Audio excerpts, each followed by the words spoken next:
Well, good morning, ladies and gentlemen, and welcome to Grumman-Pilot's YouTube channel. And today, more video donated by Claude Allen, but from back in 2003, flying into the Big Easy, New Orleans, Louisiana, for a get-together and some good times. So stay tuned for some fun. So we would like to ask you please subscribe, hit the like button, and hit the notify to stay current with our content.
They must have had to work today. No, he didn't want to leave until he knew the airport was open. Oh, okay. Oh, you told him it was open. And he was concerned about landing at Moise, but you don't have to be a high for to land at Moise. But Boise? International. Oh, no. Well, you know, sometimes...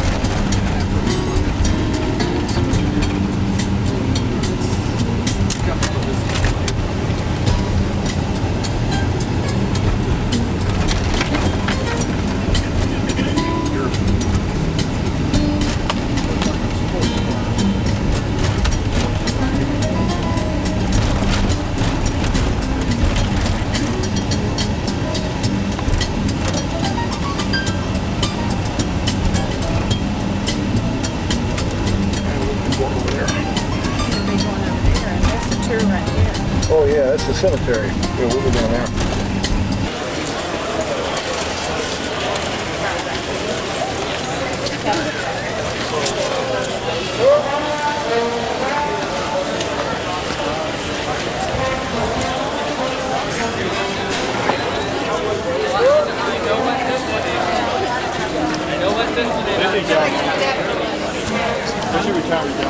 Oh, was that real person? Oh, it ain't even weird yet. I thought you meant it was a real person model for it. I didn't know it was. There's another human statue getting ready to go stand up. Have you ever been? Yes, but it's been a while.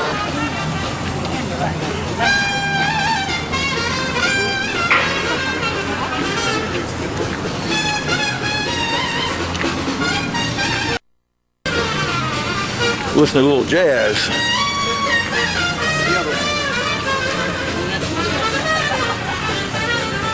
Robert!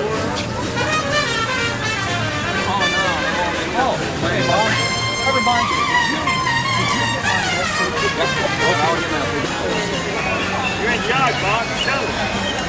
Everybody stick your tongue out! Yeah, right. I'll get a picture of the picture taker. Come on, get together! Good.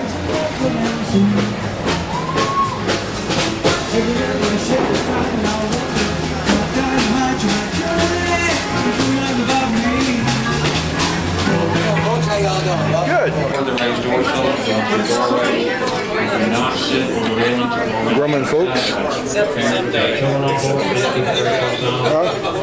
These side doors.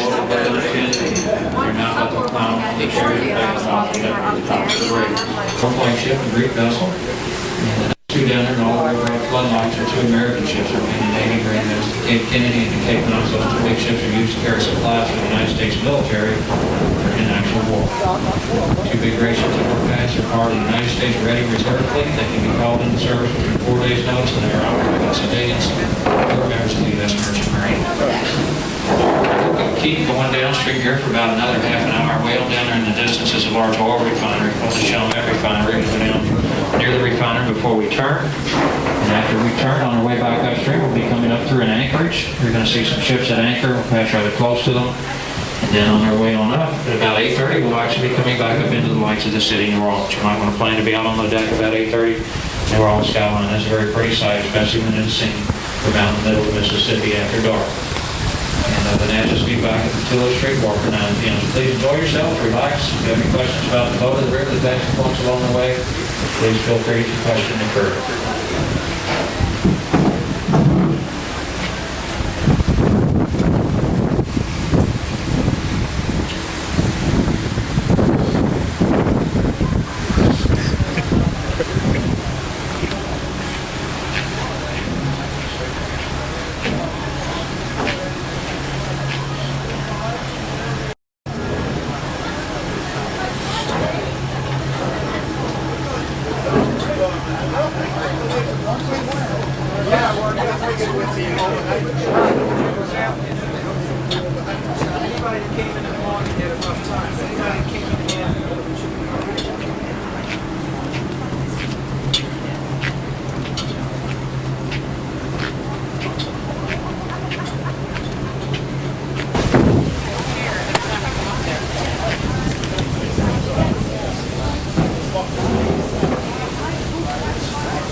I guess the engines must be forward. Yeah. Where the engine's down here?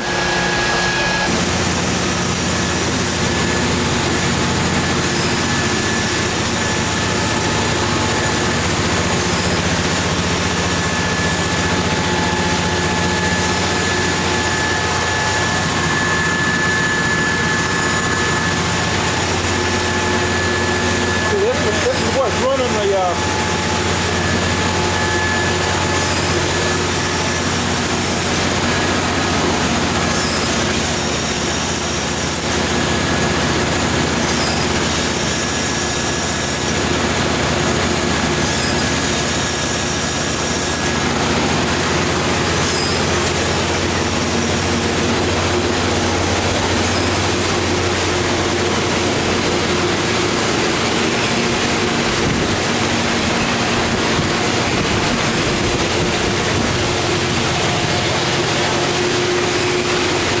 turning the stern back there.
you want to get to Kansas City to see the, you ever heard? I don't know. I miss the lifestyle. I miss the Oh, don't drop that now. Oh, we gonna drop it. Looks like Rascanura. You get to see the second time.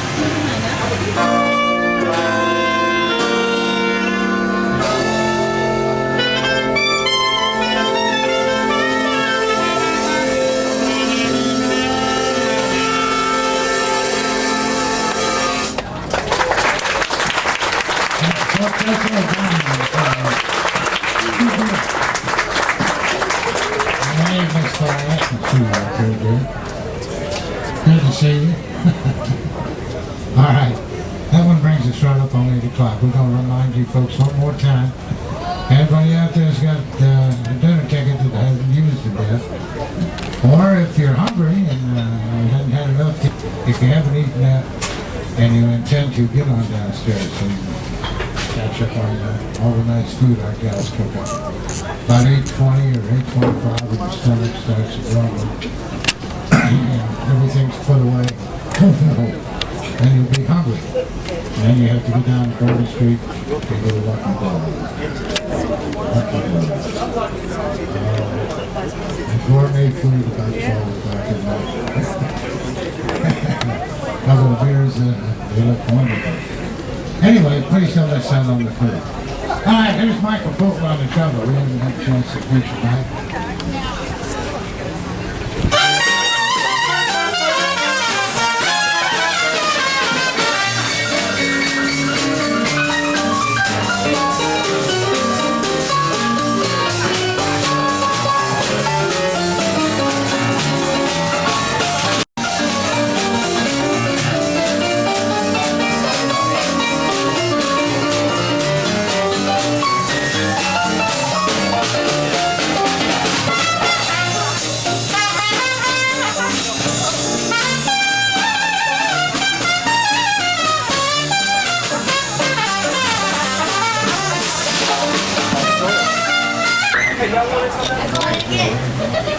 Anyway,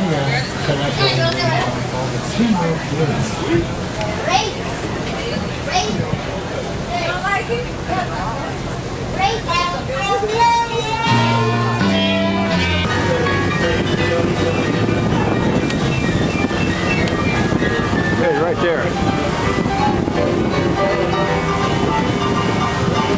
I'm using my night sight. Say this got night sight lights on it. There we go. Look here, you can see it real good. Oh, yeah. I believe it's going the same direction we're going. It's going that way too. Yeah, we're gonna pass it.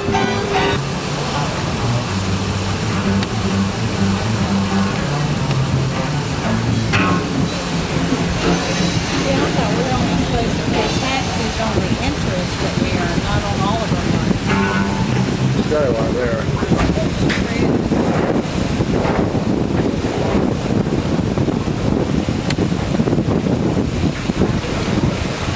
Can't read this.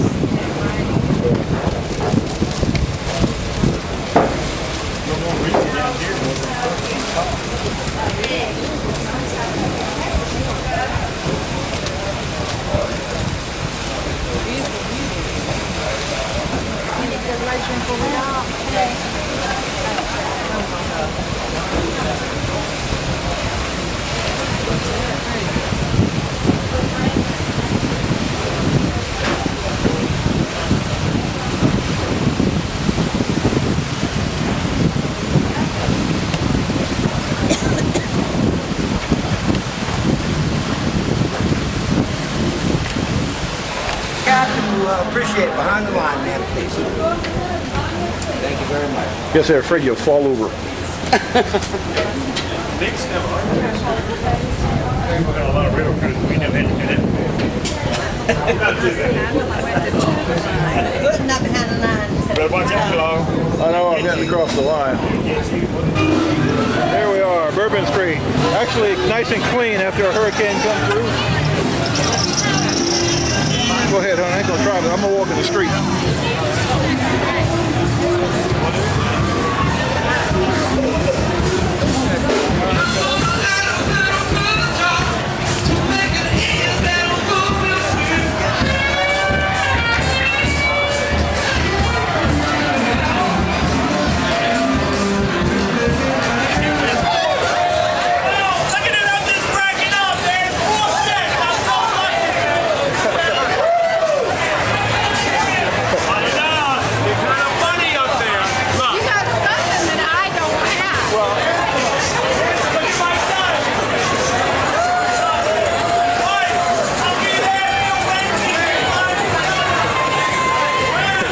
trying to get gals to show their boobs.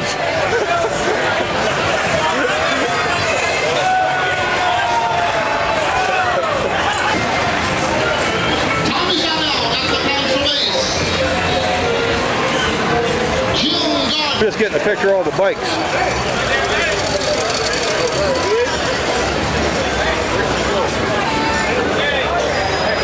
The Velvet Dog must be the place to be.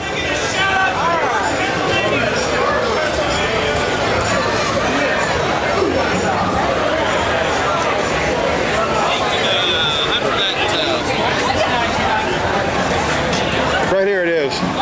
Yes, very polite. I don't think he's going anywhere.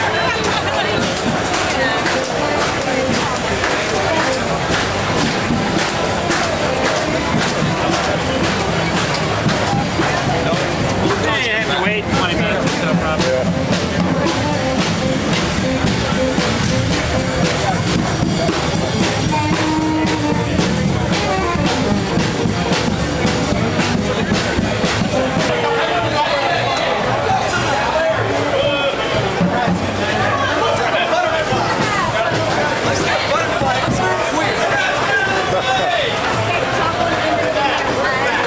Philip, slow down, dude. See you again. Well, I don't know who he is, but he can play. I like him. Well, you ready to walk back up the street?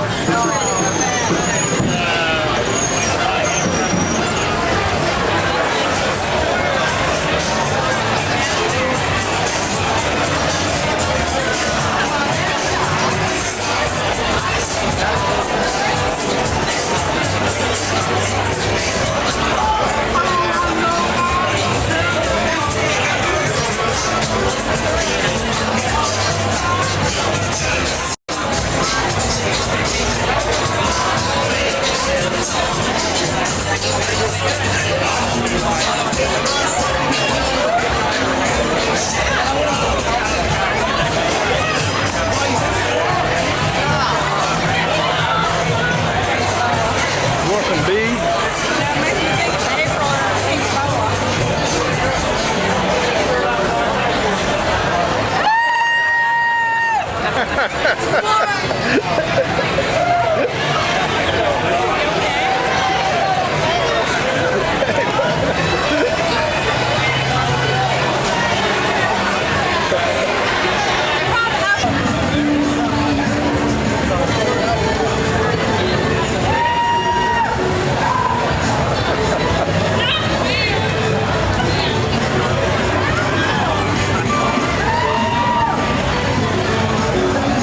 That girl's been sitting in there.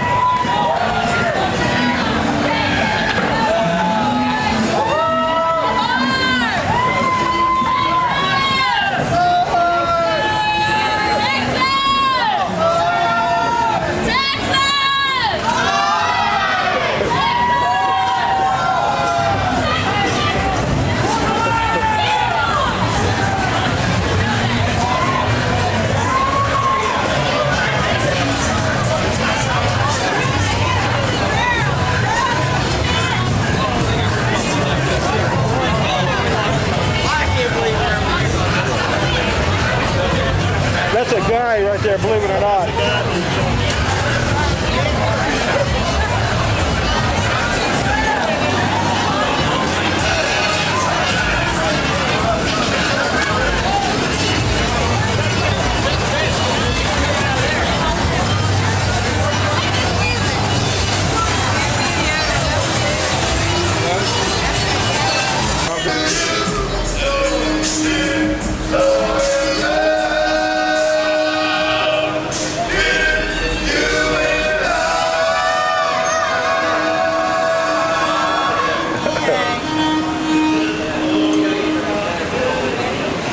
Ready to go inside? And that's red pudding today.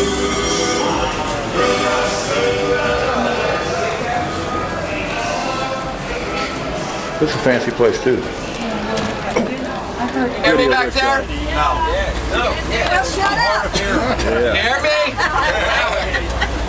My name is Billy. Is Mike working? No, I didn't think so. Mike's not working, so I hope you can hear me in the back.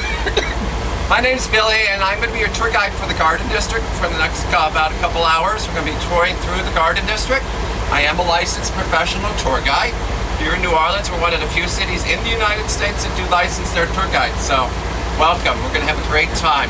One of the stops on the tour today is a small little visit to Lafayette Cemetery #1. I get to talk to you a little bit about how we bury the dead. We're here in New Orleans. I also do volunteer work. I volunteer for an organization called Save Our Cemeteries, which I'm very proud of being a member of. And that's where I got my training to do my cemetery tour. And I also train new tour guides for the cemetery. So this cemetery is used in a lot of the movies that you see coming out of Hollywood. So feel free, please, to ask questions. You're going to see some beautiful homes and some beautiful gardens, okay? We're going to start off what? I don't know if we want to go there. Here, they got a lot of stiffs in that place. Well, they're all dying to get in there. Somebody brought it. Good thing I don't have my own television show. Yeah, he got that out before I did. Ask Peter. If I don't know the answer, Peter says he knows the answer. Okay? Peter, are you from here? Yeah. Where are you born and raised where? Algiers. Oh, right across the river. Yeah. You know what that was used for in the early history, Algiers? Okay, come on. Early history of Algiers. When New Orleans was founded in 1718, what did they use Algiers for? Go ahead, tell it. Yeah, the trash. They threw the trash over there. They used to have slave encampments. Yeah. Before they brought when they brought the slaves over, where Peter was from over there in Algiers, is where they had the slaves. They held the slaves there until they marched them over here to New Orleans on this side of the river to be auctioned off at the famous St. Louis Hotel. Okay, a little brief history. New Orleans was founded in 1718 by a young French Canadian by the name of Bienville. From 1718 till 1762, we were French. 1762 until 1803, we were Spanish. And this is where it gets interesting in our history. We're at the end of the year of 1803, we were Spanish. And for 20 days, we were French. And then we became Americans. This is all part of the tour today. For in 1803, when we became Americans, William C.C. Claiborne was in charge. He was the first governor, and he had his hands full. The people that were already living here and established themselves here, they were referred to as Creoles. Creole, by definition, means anybody created in, meaning born here during the French and Spanish colonial period. Now you have to think of a Creole as more an attitude than a nationality or race, where there was a lot of mixing of the blood here. A lot of mixing of the blood. To give you an example of what a Creole might have been, your mother could have been of African, Caribbean, and your father could have been of French descent. If you were born here, you were Creole. Your mother could be of Spanish descent, your dad could be of German descent. If you were born here, you were Creole. And if you were Creole, you spoke French, you were Catholic, and you believed in the practices of civil law. Civil law was dictated during our French and Spanish colonial period by codes. These codes were our laws. A good example of the code that was first established here was the Code Noir, or the Black Code. 25 articles that dictate to us how to conduct slavery. One of those articles specifically, I'm not going to rattle off all 25, but feel free to please, like I said, ask questions. One of those articles in the Code Noir specifically stated that all slaves arriving here, forced here against their will, would be baptized Catholic. They would be given Sundays and religious holidays off. One of the things about the Code Noir also specifically stated that slaves were allowed to earn and gain their freedom. Thus, we would have a whole unique population here in New Orleans of free people of color. So there was a lot of mixing of the blood, like I said, here in New Orleans, a lot of mixing of the blood. But if you were living here during the French and Spanish colonial period, this was a Catholic community. Okay? There were no other churches. All other religions were outlawed. You can imagine what those Americans must have thought of New Orleans when they first arrived here, especially those Protestants. All the structures they saw were Catholic structures. Poor William C.C. Claiborne had his hard and difficult task to keep the city unified. In fact, the city was divided. As Americans started to flood here, they would settle on the upriver side of Canal Street. Canal Street is our main street here in New Orleans, and the downriver side is where the French Quarter is. That's where the Creoles settled. And on the upper river side, where the Sheridan Hotel is, that's where the Americans settled. In fact, when you're strolling down Canal Street, have anybody strolled down Canal Street yet? Have you guys been up and down Canal Street yet? When you're strolling down Canal Street, you will notice that the streets change name. You have Royal on one side, and you have St. Charles Avenue on the other. You have Bourbon on one, Carondelet on the other. That is because the city was divided. The Americans settled in the upper river side, and the Creoles settled on the downriver side. Americans, when they flooded in here, believed in the practices of freedom of religion. They believed in the practices of common law, and they also believed that the language should be English. So you can see this cat and dog fight going on constantly. Poor William C.C. Claiborne, like I said, had a very difficult time keeping the city unified. Okay? It wouldn't be until the War of 1812 that the city starts to unite together against one common enemy, the British, in the famous Battle of New Orleans. Yeah. But as the Americans expanded in wealth and power, they also started to expand further and further up river. One of the things the Americans would start to bring with them is a new institution. This new institution was called banking. We had no banking system here. We were a colony. You can imagine how bizarre that must have been to try to persuade those Americans into investing their money and putting it into banks. They went as far as to issue paper denominations with the English term on one side and the French term on the other. One denomination in particular was called the Dix, D-I-X, the $10 bill. Thus, we would get the nickname for the South, Dixie or Dixieland. Those Americans started to flood right on down here to New Orleans, to the south, and say, we're going down south to make ourselves some Dixies. They thought it meant French for money. So this is how we get our nickname for the South, Dixie or Dixieland. How many of you knew that? Is that right? You heard it? Yeah. Peter did. Yeah. Pretty wild, huh? When you think about it, you know, I wish I were in Dixie, you know, that old song, yeah. I wish I were in 10, you know. Kind of bizarre. But as the Americans started to expand in wealth and power, they started to expand further and further upriver. And along the river were all these very large and beautiful plantations. One American developer would soon start to carve off a whole area upriver. He would purchase a very large plantation called the Lividay Plantation, a few other smaller plantations around it. He would soon start to carve up this land and form the first American city upriver in 1832. He would call it the city of Lafayette. It had its own bank, its own police department, city council, and then eventually in 1853 it would be incorporated into the city of New Orleans. One of these sections of the city blocks would be divided into either quarters or into squares to permit the very wealthy Americans to start to build their very beautiful homes. They had a lot of soil and a lot of alluvial land around them. For in this particular area, about 10 years prior, there was a break in the levee which is called a crevasse. Now what happens when a levee breaks? All that weight, okay, and it's high, okay? What happens is the river starts to score under the levee.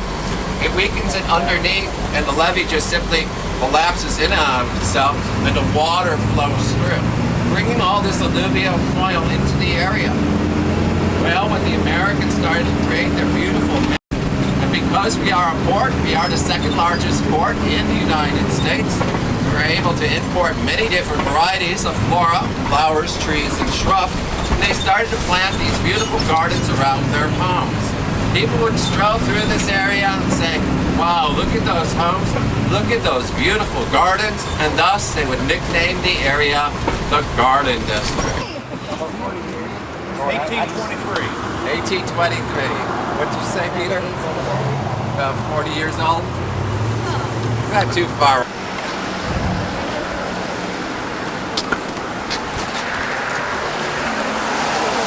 feel like the real parts of Louisiana. Everybody knows everybody. Range Rover. They don't know who you are. Right. Yeah. Don't trust you if they don't recognize you.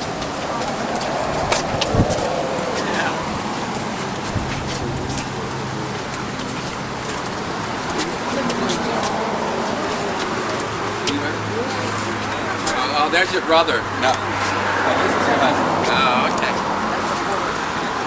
Did he take you up? Oh, yeah? Up? Down, way out. Stay out of here. The maintenance is in front. Yeah. The heating bill, cooling bill. Just keeping them painted. And just to keep this up, that's probably Yeah. $3,000 paint job. Yeah. Yeah. Oh, at least.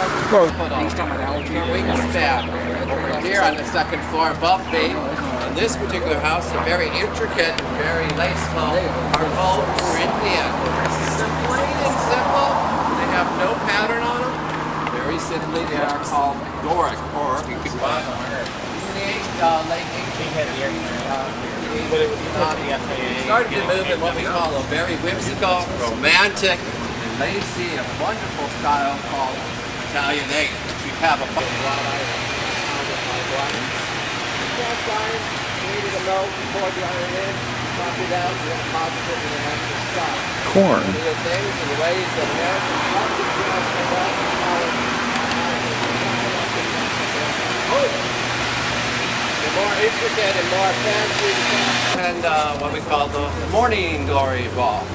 Tickets are $25 and $30 to help raise money for Prince of New Orleans Cemetery, another organization, but they also with preserving the cemetery.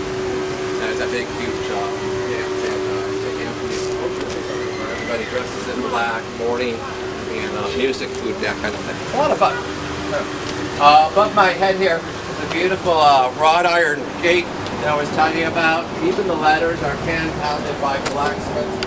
So you can see the difference between cast iron and wrought iron, where it doesn't have that negative side. These are all bars of iron that are simply pounded in a wonderful craftsmanship, I think. You guys ready to explore how we... Yeah, let's begin.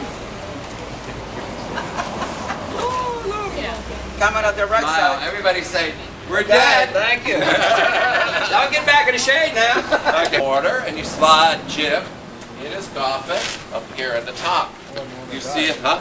He didn't die first, I did, so he's going first. Yeah, why does he go first? Well, you're going first. He's That going means with her. just flow with me, okay? Flow with me. Just run with me here, okay? Jim's going up here first. You're dying first, Jim. All This right. is just a story, okay? So, he's laid up here. Tablature goes back into position. We wait a year and a day. Why a year and a day? This is about how long it takes the body pretty much to decompose to bone and ash, and that's Louisiana state law. Until we can transfer Jim's remains down here, we have to wait at least a year and a day. Now Terry, his wife, passes away. Now it's her turn to go into the family too. What do we do next? Once again, the marble tablature is removed. This time we break the mortar and the brick on the top seal and the bottom seal. We now move Jim's body down here by carefully removing his remains, placing him on the second level, and throwing away the coffin. Okay? Now Terry goes into the upper level. She gets sealed up. Now it's Terry's turn to be on top for at least a year and a day. Little cemetery humor. See, that's what I wanted you to go, Jim to go first. Yay! So we have a little fun here. Virginia finally caught on to that.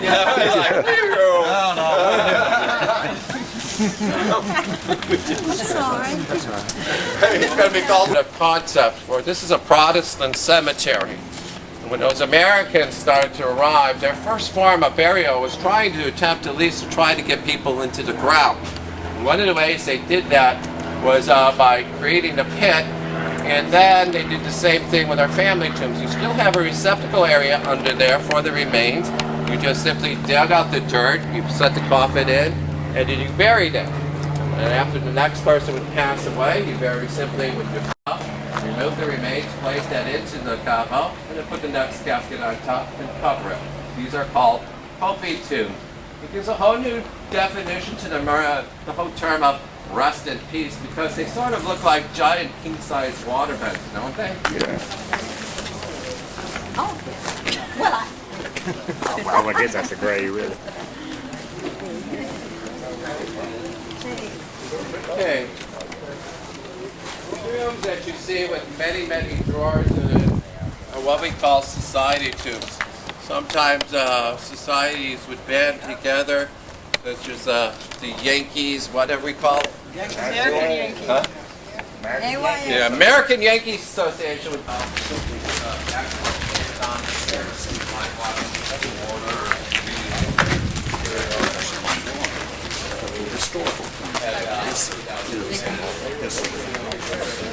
Nice.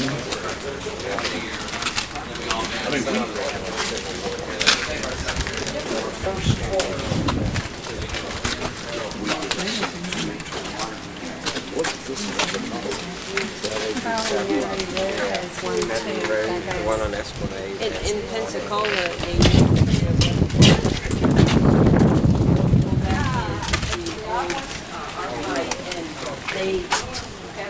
oak tree is about 270 years old. They are called live oaks for the simple fact that they stay green all year long, constantly shedding and reproducing. Here beyond the fence, which you can't see if you're standing right next to it. We'll kind of hang out here just for a minute. But it's called the sistra. And this was where you placed a very large water tank. You had a very intricate system of plumbing and guttering that caused all the rain to come off your roof, gather in the sistra. And this is where we got our first drinking water. $2.5 million.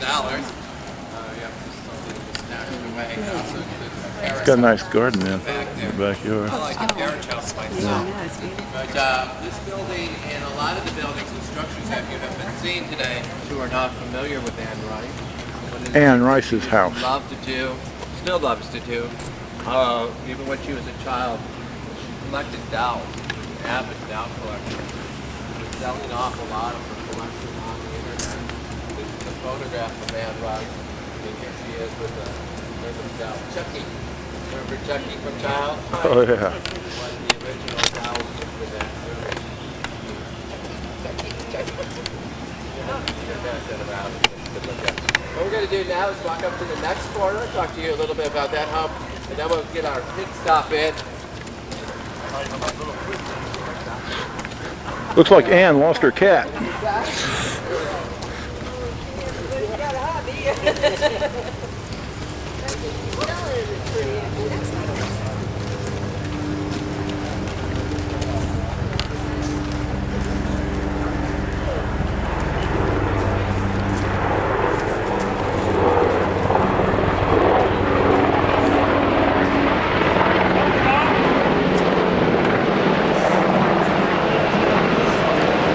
So blame it on a politician. Foreign influence. Yeah. So everybody got a chance to see this? Okay, what I need to do is really quickly, we're going to go over there to the Bourbon. And the D-Day Museum again. This is a reenactment of where we were in Normandy.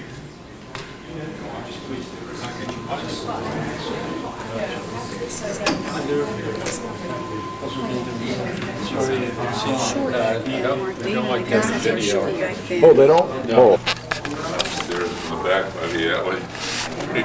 Everybody lived.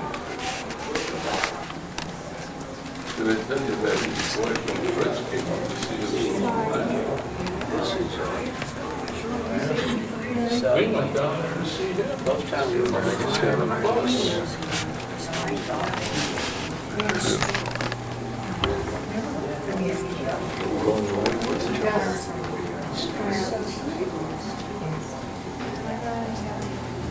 They won't allow that anymore because they didn't want to do it then.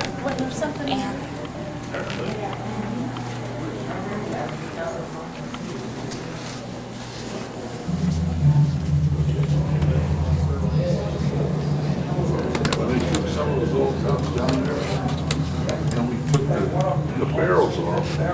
The barrels might have weighed 10 pounds, 90 millimeter. I don't know if you can't hear them. What they call it.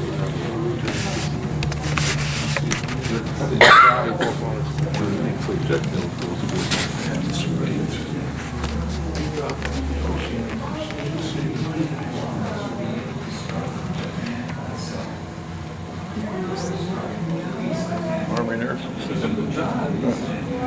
don't have like army nurses. They disappeared. That was Europe system. The Philippines, the Philippines were the first ones they took. See about it.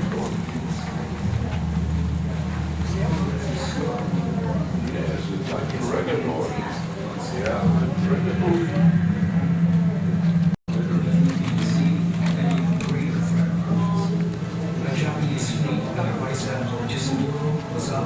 Is on its way to defend the Marianas.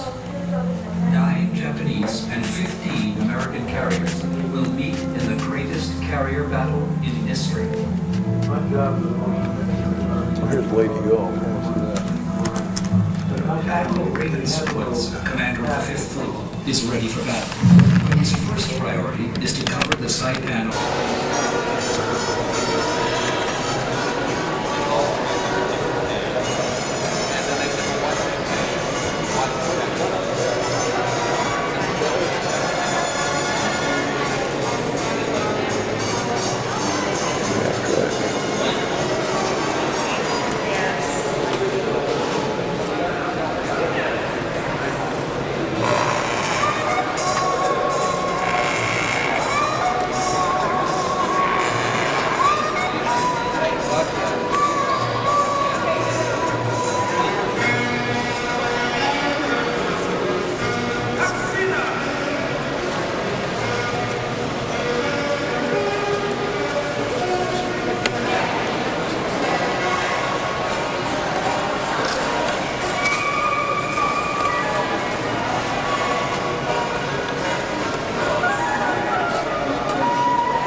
Second armor.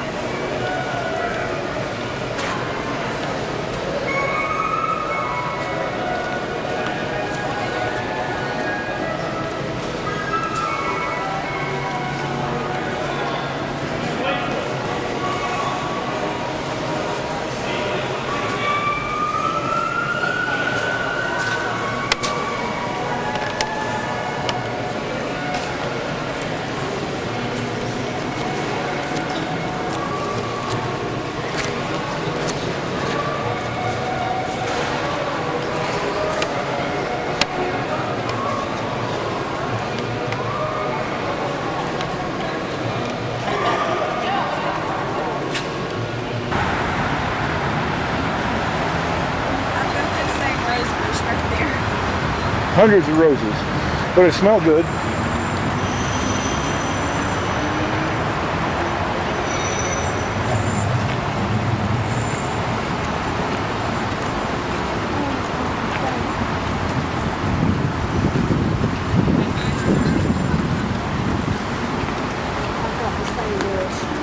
Yeah. Well, this is Robert E. Lee. Yeah. He's up there. I can't see him from here though. Yeah. He's trying to get the place too. Oh, you're gonna get a picture of old Robert Lee there, huh?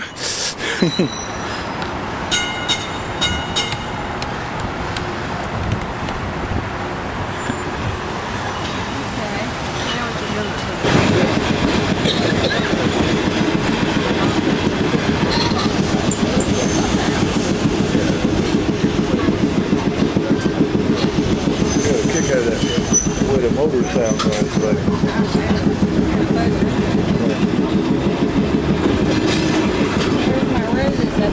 yeah, Bob Lee up there.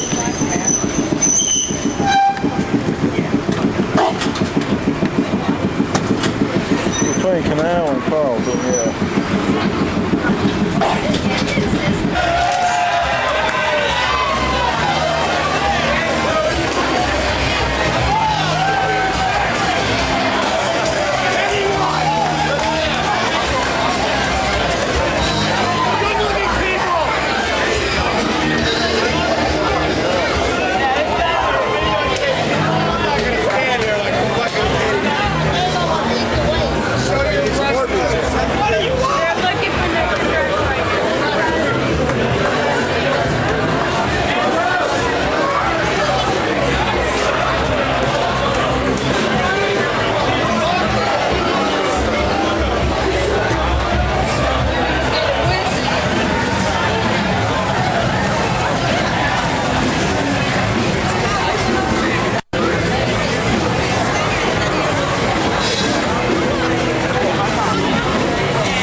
she needs another hand grenade. Yeah.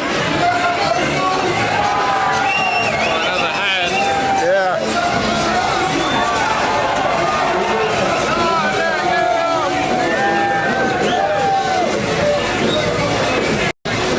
They're getting up nerve.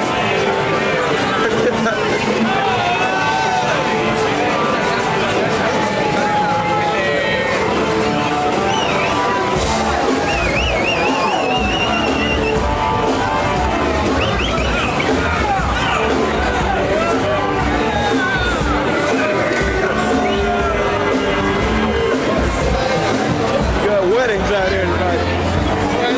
Wedding party somewhere.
All right, ain't nobody gonna steal nothing.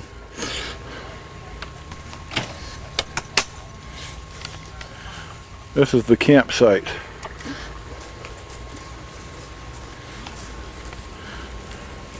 Thomasville, Georgia.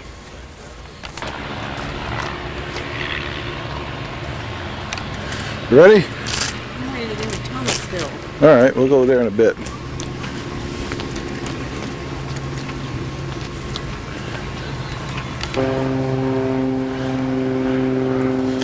Thomasville, Georgia, the city of roses.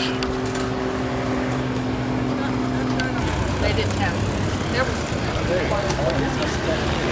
28. Yeah. How much weight does it hold? How much weight? Oh, it'll hold quite a bit. They use them in Alaska.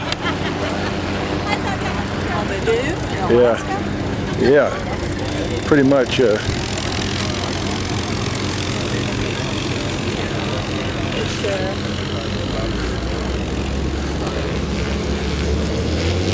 Couple of malls.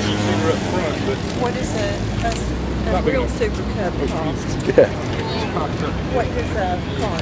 This is a Stitz Sky Coupe.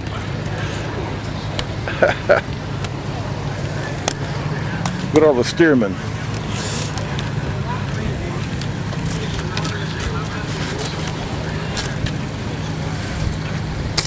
Let's see what this guy's selling.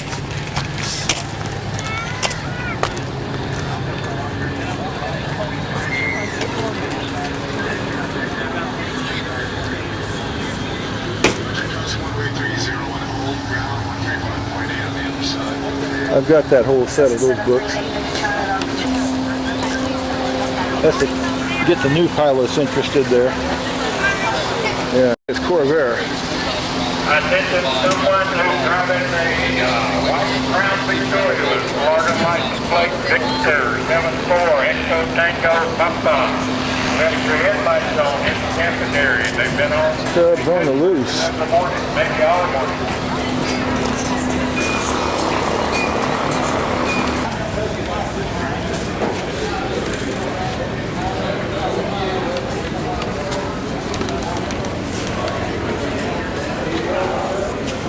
Look at that.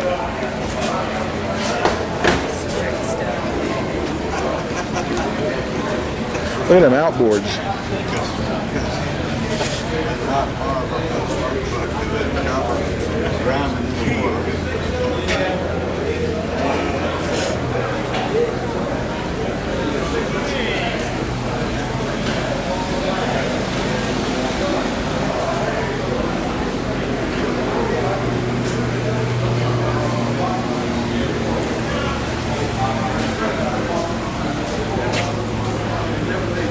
Cylinder horsepower.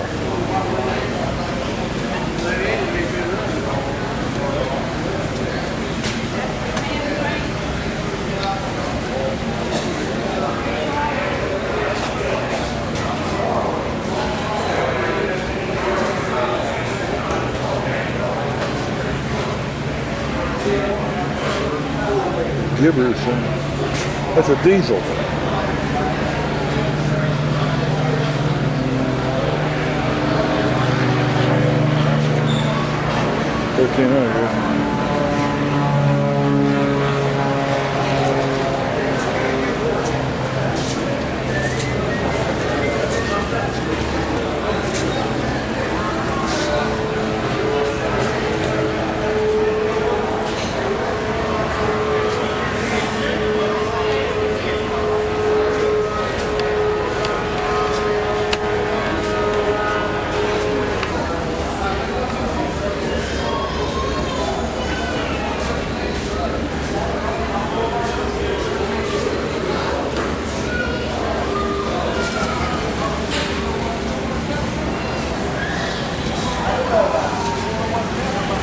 No, it's not an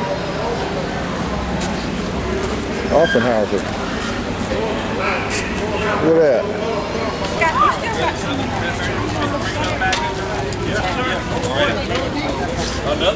Let me video them peanuts. Oh, we're working on them. Not many in there. You got a picture of me? Oh yeah, I got to get the full pot here. Now they over here, they yeah. Well, them some good-looking goobers. Let's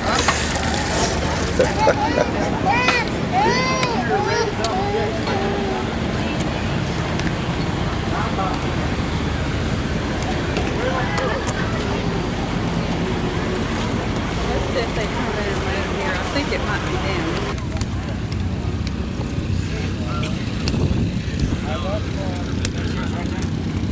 Yeah, the full white side.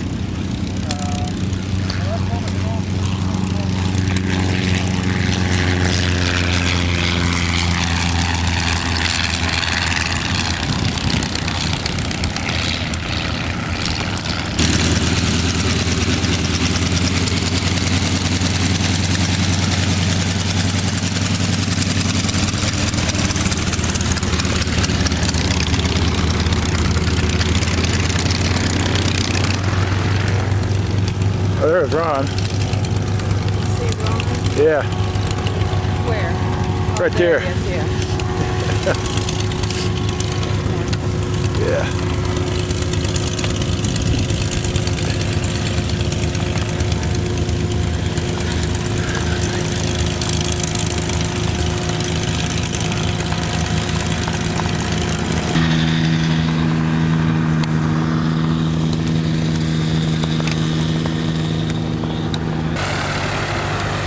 Butler's been over there already? Yeah. Chewy okay? Huh? Was Chewy alright? Yeah, Chewy was fine. We petted him, gave him a drink of beer. Yeah, Bandit. Look at those dogs. Yeah, there's dogs everywhere. You have to get you one. This is kind of like a dog fly-in.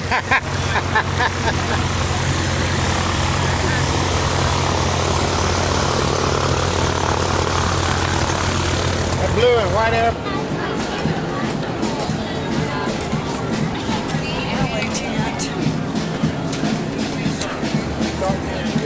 What, you hungry?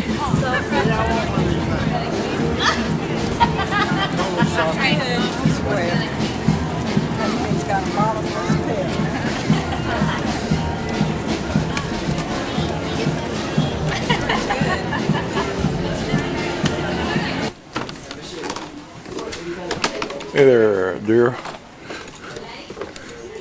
Doing okay today? Ready? I got a scratchy, friend. Yes, got it.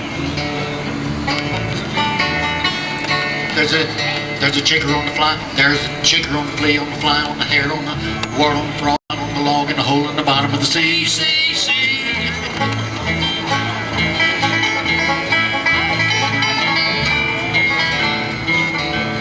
Chicker on the flea, chicker on the flea, on the fly, on the hair, on the wart, on the frog, and the knot, on the log, in the hole in the bottom of the sea. There's a hole, there's a hole, there's a hole in the bottom of the sea.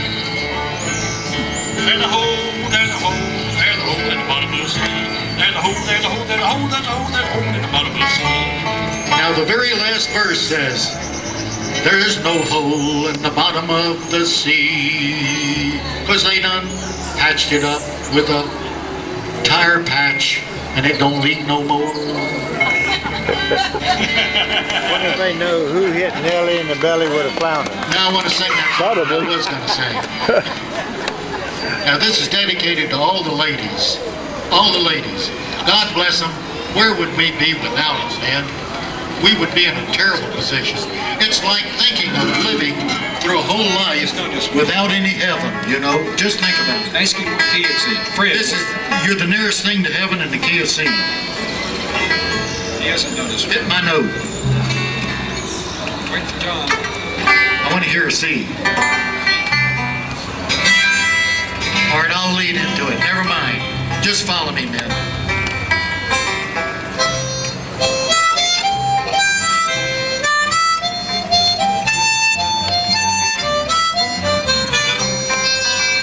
I have sailed the peaceful waters of the ocean deep and blue.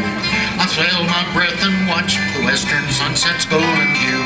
I have flown above the mountain peaks and valleys wide and green, but you're the nearest thing to heaven that I've seen. You're the nearest thing to heaven, yes you are. Yes you are. I have searched for happiness so long and long. Yes you are. But my search for love was through the day that I met you. You're the nearest thing to heaven, yes you are.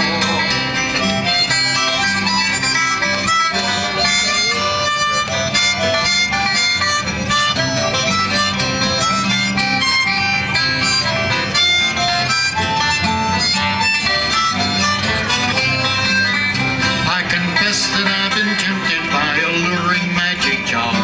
When a smile would flash my way that stood before two open arms. But I'd turn and walk away because I love you like I do. You're the nearest thing to heaven, darling, you.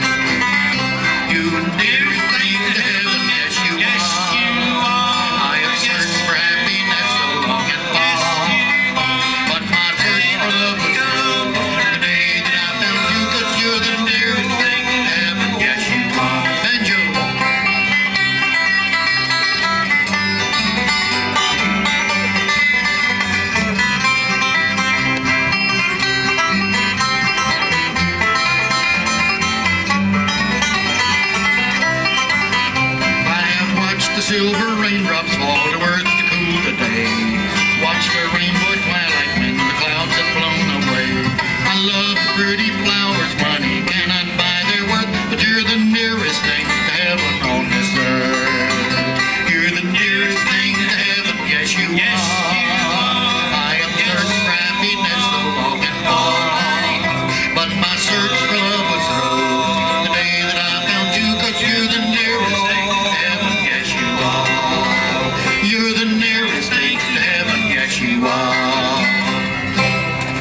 boys, let me show you something. Hey, boys, now watch. Now, when you can do this, you're going to do all right. Now, see, first you raise one eyebrow. Now, do it just one. Raise one eyebrow. Now, raise the other eyebrow like that. Now, cross them, see, and do them opposite, see? You can't do that? Come on now. Raise one eyebrow. Hey, now, raise the other. Now cross them up. Hey, Fred, do Little Brown Jug for me. These guys are good. Do the laughing Little Brown Jug. All right. For the kids out there. Okay. What key? In G. Now, I'm going to play this through, fellas, and all you got to do when I finish is just keep on playing the same old tune all the time. It's in the key of G, and it goes like this.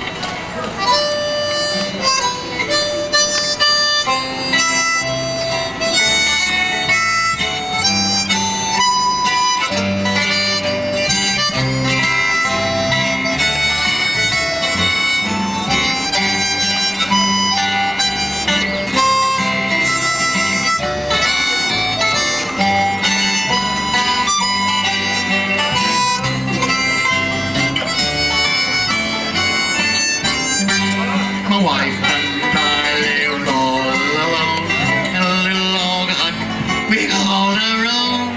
She loved gin and I loved rum. I'll tell you what, we had lots of fun.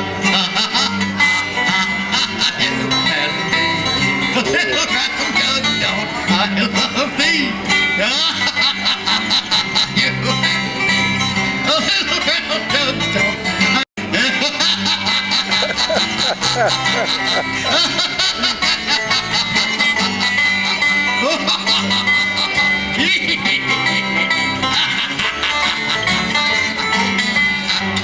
It's you who makes my friends and foes.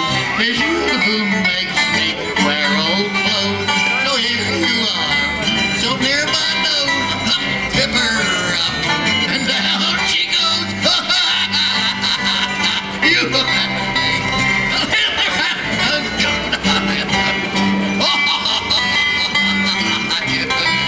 I think he's ready that Little Brown Jug.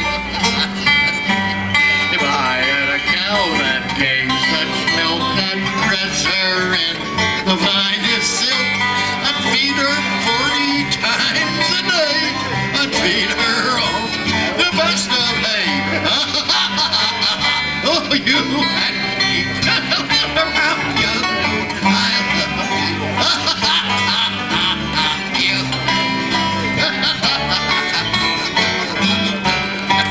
The rose is red, my nose is too. The violet's blue, but so are you. Yet I guess before I stop, better have another drop.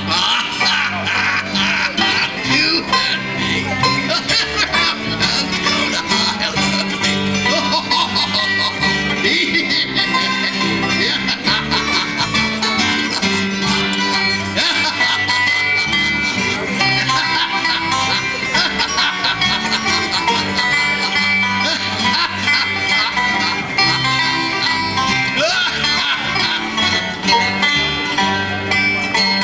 Oh, these guys are good.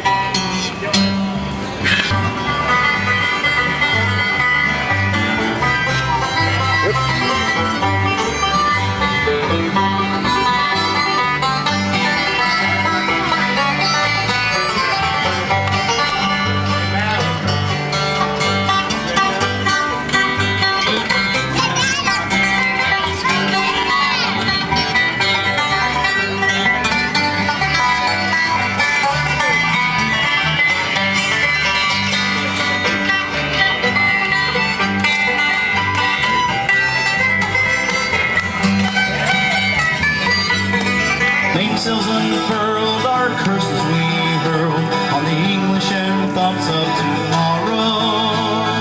Oh, wish I was back home in Derry. Oh, wish I was back home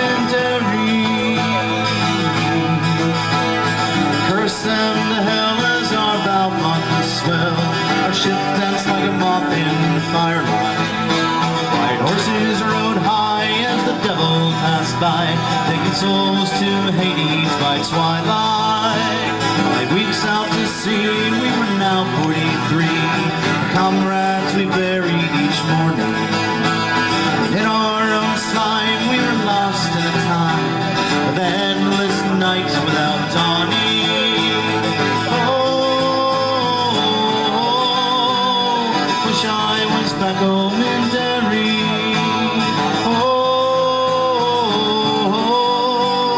wish I was back home in Derry. The handyman's land is a hell for a man. Live out his life in slavery. Refinement is raw and the gun makes the law. Neither wind nor rain care for bravery. Years gone by and I've ended my bond. Comrades, ghosts are behind me. A rebel I came and I'll die just the same. On the cold winds of night you will find me.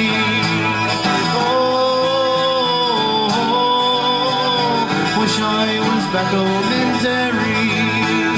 Oh, wish I was back home in Derry. Oh, wish I was back home in Derry. Oh,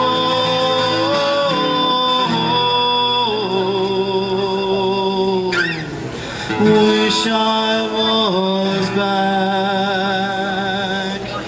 in Derry.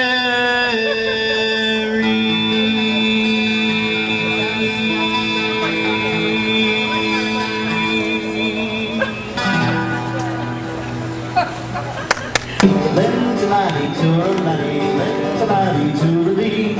Lentilaurin, Laurin, Laurin, Laurin, yards of velveteen. Promise me the finest pair ever set my home. When I finally got there was nothing left but skin and bone. Lentilati to Lenny, Lentilati to relieve. Lentilaurin, Laurin, Laurin, Laurin, yards of velveteen. When I got to hurt, I'm trumpet. That's one happy little redhead. Oh, go ahead. Hey! Well, he's got all kinds. You need another one of them, Martha? No, we have 7. Hey, you did pretty good then. Yeah. What is one? Yeah. Blue one's a new one. Yeah.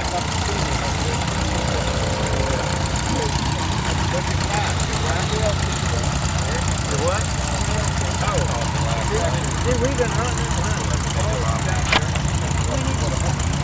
Damn.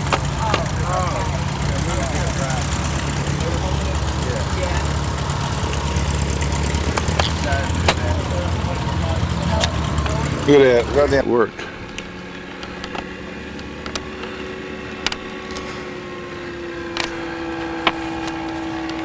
Italian airplane. Avanti. It's neat. Well, I can almost see it. Yeah. Oh, look at that. They got a bar right there. Really? Yeah. You can't see up there. Piaggio.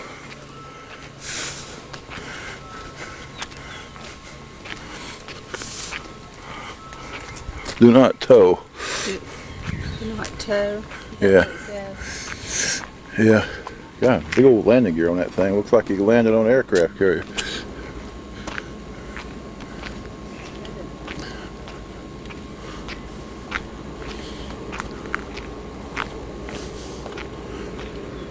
What's this thing? People camping out here. Boy, I bet they got wet last night.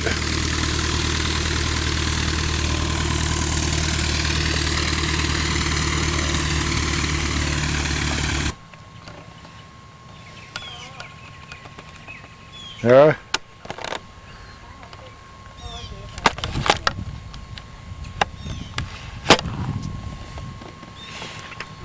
Well, we hope you enjoyed that trip to the Big Easy, New Orleans, Louisiana, and we hope you found all this useful and informative. Thanks for watching, and have a great day flying your Grumman. Freckles, our cat supervisor, and we'd like to introduce the new cats to you. We have Hopscotch there on the left.